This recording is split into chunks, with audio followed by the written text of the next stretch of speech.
To our channel Brain Craft. So कल की video में हमने पढ़ा था एल्गोरिदम और उसके बारे में थोड़ा कुछ हमने बात भी करी थी, थोड़े कोड्स लिख के देखे थे, एग्जाम्पल के साथ हमने उसको डिटेल में समझा था। तो आज हम एक स्टेप फर्दर जा रहे हैं समझने that what is the advantages of algorithm. आज हम समझेंगे एल्गोरिदम की एडवांटेज और डिसएडवांटेजेस क्या क्या होती हैं। साथ ही साथ हम समझेंगे स्पेस कॉम्प्लेक्सिटी और टाइम कॉम्प्लेक्सिटी का थोड़ा सा कॉन्सेप्ट। तो हम स्टार्ट करते हैं बिना टाइम वेस्ट करें सबसे पहले टॉपिक के साथ अपने advantages and disadvantages of algorithm.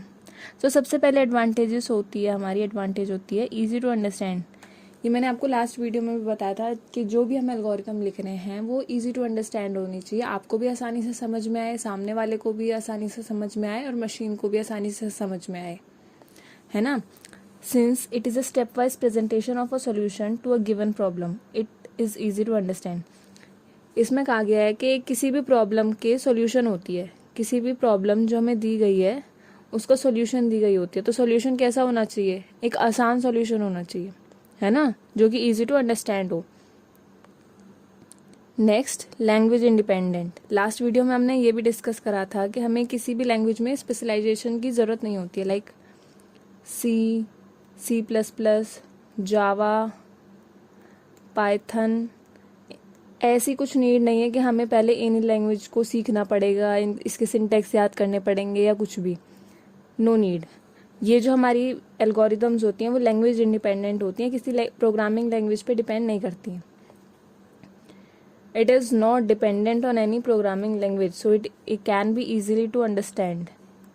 Okay, now debugging अगर आप समझना चाहें इजी लैंग्वेज में तो ऐसे समझ सकते हैं, फाइंडिंग एरर्स।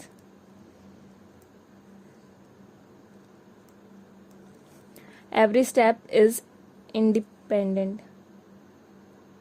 यहाँ थोड़ा मिसिंग हो गया, independent, so it will be easy to spot and fix the error. हर एक स्टेप अपने आप से अलग होगा। आपने खुद ने लिखा है, आसान लैंग्वेज में लिखा है, तो आप जब भी इसको कंपाइल करोगे या रन करोगे तो वो किसी पार्ट में एरर बताएगा, तो आपको पता होगा कि किस पार्ट में एरर आ रहा है, कोड के किस पार्ट में एरर आ रहा है, तो आप उसको आसानी से देख पाओगे और उसको ठीक कर पाओगे। नाउ सब problems, it is written in a flow, so now programmer can divide the task which make them easy to code. इसको आसान लैंग्वेज में समझा जाए तो अपने कोड को, एक पीस ऑफ कोड दिया गया आपको, उसको पार्ट्स में डिवाइड कर लेना। लाइक एक कोड दिया हमने, उसको 3 पार्ट्स में डिवाइड कर दिया, 1, 2 एंड 3। अब हर एक पार्ट के लिए हम एक अलग कोड लिख के उसको मर्ज कर दें। लाइक पहले पार्ट के लिए हमने कोड नंबर 1 लिखा, दूसरे के लिए कोड नंबर 2 लिखा एंड थर्ड के लिए हमने कोड नंबर 3 लिखा, और देन इन तीनों कोड को हम मर्ज कर दें। सो ये हो जाएगा आसान हमारे लिए, क्योंकि हमें छोटे छोटे टास्क परफॉर्म करने पड़ेंगे और बाद में हम उसको एक मर्ज करके बड़ा टास्क बना सकते हैं। ओके, सो डिसएडवांटेजेस तो ऐसी कोई स्पेसिफिक है नहीं, बहुत ही कम डिसएडवांटेजेस होती हैं एल्गोरिदम की। Creating efficient algo is time consuming and require logic skills. इसमें आपको प्रोग्रामिंग स्किल की तो नीड होती ही नहीं है, बिकॉज लैंग्वेज इंडिपेंडेंट है, तो आप इसको आसान इंग्लिश लैंग्वेज में सामने वाले को समझाने के लिए लिख सकते हो। बट एक लॉजिक स्किल चाहिए होती है, जिससे आप लॉजिक क्रिएट करो कि इस एल्गोरिदम में क्या प्रॉब्लम है, कैसे इसका सॉल्यूशन आएगा। तो एक लॉजिक थिंकिंग होनी चाहिए आपके दिमाग में।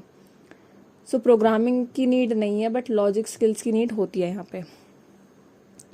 और अगर आप नए हो तो थोड़ा टाइम भी लगेगा, बिकॉज इतनी जल्दी लॉजिक नहीं आएगा। बट अगर आप रेगुलर प्रैक्टिस करोगे तो एक फ्लो हो जाएगा, तो वो टाइम के साथ धीरे धीरे कम होते रहेगा। आप जल्दी फास्ट अपना बेटर कर सकते हो अपने आप को लॉजिक थिंकिंग में।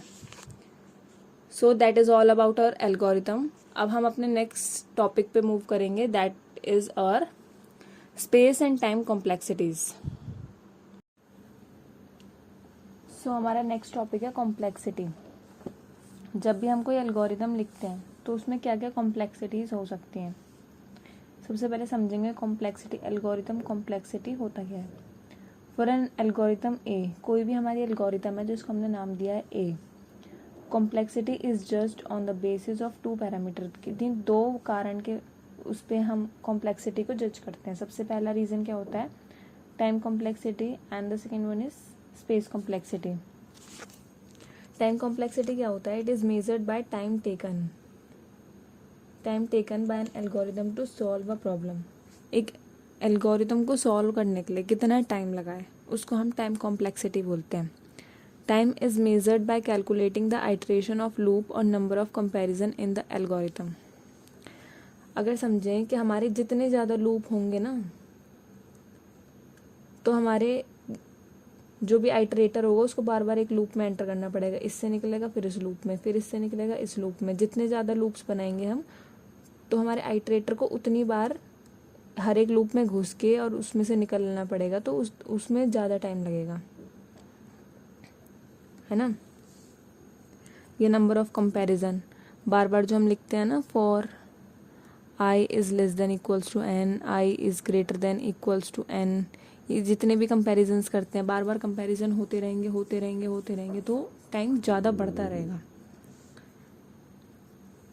सो ये सारे जो रीजंस होते हैं ना, बाय जैसे आइट्रेशन ऑफ लूप हो गया या कंपैरिजन इन द एल्गोरिदम हो गया, इन सब चीज़ों की वजह से हमारी टाइम कॉम्प्लेक्सिटी बढ़ती है, ज़्यादा टाइम लिया जाता है.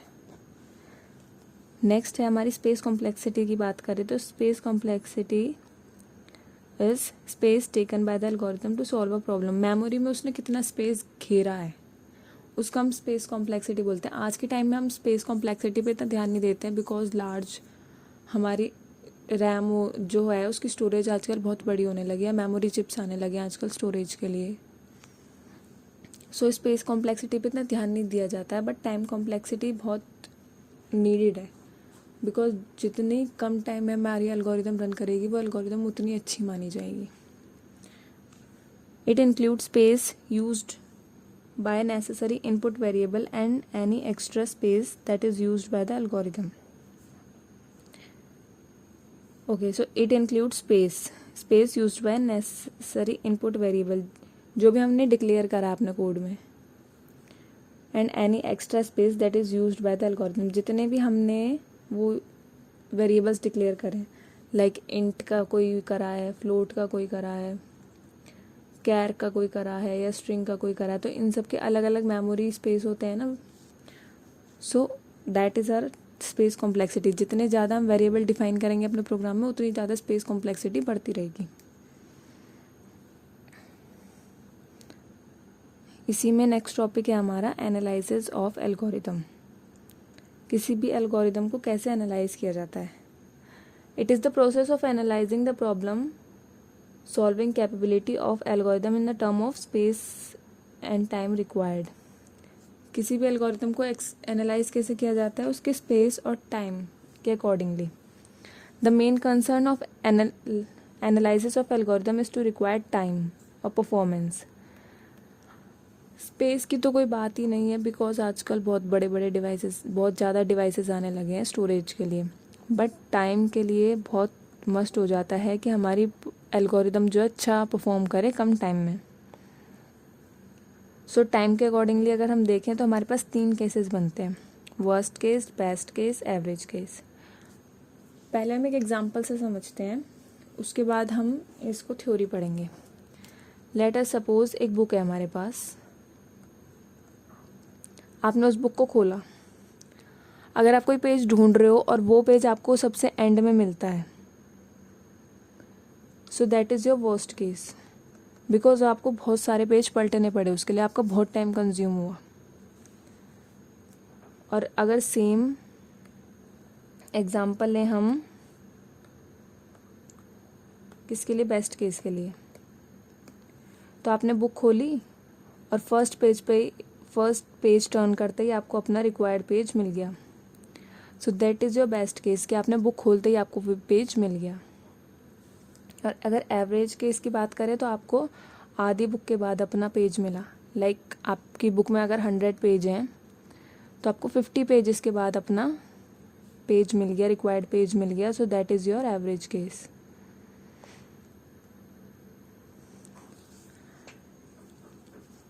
ऐसे ही अगर हम समझें किसी एरे में, लाइक 9, 7, 1, 2 एंड 5 है। अगर आपको रिक्वायर्ड है 5 की रिक्वायरमेंट है आपको सर्चिंग में, और आप यहाँ से ढूंढना स्टार्ट कर रहे हो, 5 आपको कहाँ मिलेगा? सबसे लास्ट में जाके मिलेगा। सो that is your worst case. अगर आपको 9 की रिक्वायरमेंट है, आपको यहाँ से आपने स्टार्ट करा, यहीं पे आपको 9 मिल गया, so that is your best case. और 1 की रिक्वायरमेंट है अगर आपको, so 1 step, 2 step and 3 step. So middle में आपको अपना रिक्वायर्ड नंबर मिल गया, that is your average case. अब इसको थ्योरेटिकल पढ़ें तो the maximum number of steps taken on an input of size a to solve a problem. Maximum number of steps जब रिक्वायर्ड होते हैं किसी प्रॉब्लम को सॉल्व करने के लिए, जैसे हमने पढ़ा कि 100 पेज पे आपको अपना अगर रिक्वायर्ड पेज मिला है, so that is your worst case because आपको 100 स्टेप चलना पड़ा।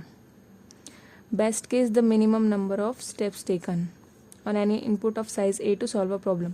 फर्स्ट पेज पे मिनिमम नंबर क्या होगा? फर्स्ट पेज पे ही आपको अपना आउटपुट मिल गया। एवरेज केस की बात करें, average number of steps taken on any input of size a to solve a problem. Average number of case, average निकाले, 100 का एवरेज क्या आएगा? 50।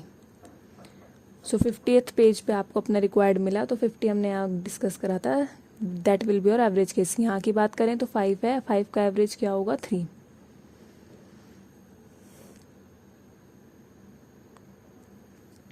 Now, algorithms are quite often different from one another. Algorithm अलग अलग हो सकती हैं। Like अगर हम सर्चिंग की बात करें तो सर्चिंग में हमारे कितने सारे टाइप्स होते हैं? Binary search, linear search etcetera. ऐसी सॉर्टिंग में merge sort, quick sort, radix sort etcetera, है ना। सो फंडा सबका एक ही होता है, बिकॉज सर्चिंग है तो हमारा सर्चिंग वाला लॉजिक लगेगा, सॉर्टिंग है तो हमारा सॉर्टिंग वाला लॉजिक लगेगा। बट इसमें कुछ कुछ चीज़ें जैसे डिफरेंट हो जाती है, कुछ कुछ स्टेप्स डिफरेंट हो जाते हैं। Objective is same. ऑब्जेक्टिव क्या है हमारा? यहाँ सर्चिंग ऑब्जेक्टिव है, तो ऑब्जेक्टिव तो हमारा सेम ही रहेगा, बट जो उसके स्टेप्स होंगे कुछ अंदर के वो बदल जाएंगे। लाइक नाम है मर्ज सॉर्ट। मर्ज सॉर्ट में क्या होता है? एरे को डिवाइड करते चलते हैं, फिर लास्ट में जाके मर्ज कर देते हैं उसको। क्विक सॉर्ट में फर्स्ट और लास्ट का कंपैरिजन करके हम आगे पीछे शिफ्ट करते रहते हैं उसको। सो लॉजिक थोड़ा चेंज हो जाता है। For example, there are number of algorithms for sorting. Number of comparison performed on one algorithm may vary with another for the same input. जैसे मर्ज सॉर्ट में हमने करा, डिवाइड करते हैं, और क्विक सॉर्ट में हम कंपैरिजन करके आगे पीछे करते रहते हैं। वही चीज़ यहाँ पे हमने थ्योरेटिकल लिखी है। So that is our analyzation of algorithm. Next videos में हम पढ़ेंगे अपने एसिम्प्टोटिक नोटेशंस के बारे में, and that will be the most important part of this unit. Next video में हम पढ़ेंगे एसिम्प्टोटिक नोटेशंस के 3 cases. Till then stay safe, keep learning. Thank you.